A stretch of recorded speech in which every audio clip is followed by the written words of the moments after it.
On a eu Éloquence 360 l'année 2025 et là pour l'année 2026, vous avez fait le choix d'une édition spéciale féminine.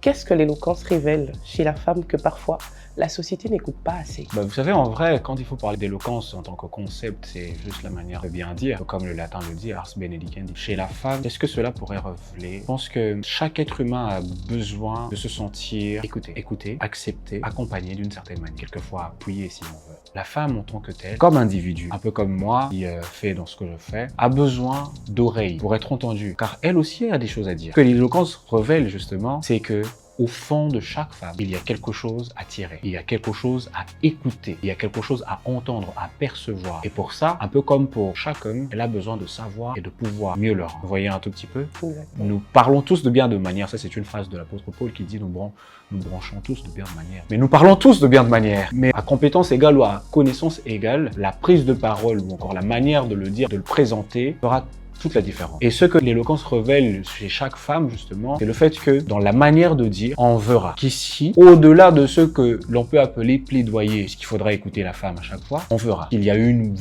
bonne raison d'écouter la femme. Principalement parce que c'est d'abord un être humain à part entière. Le mois de mars, c'est moi.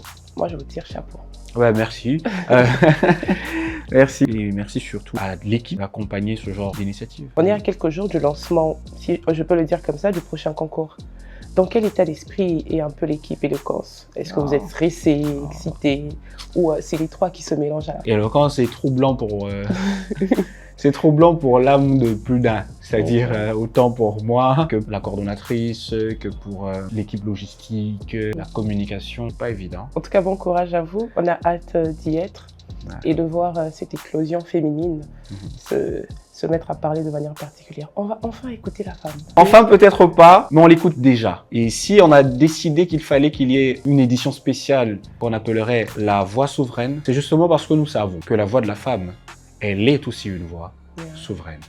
Et c'est déjà parce qu'on l'écoute qu'on lui laisse l'espace, et cet espace d'expression, afin qu'elle prenne ses marques.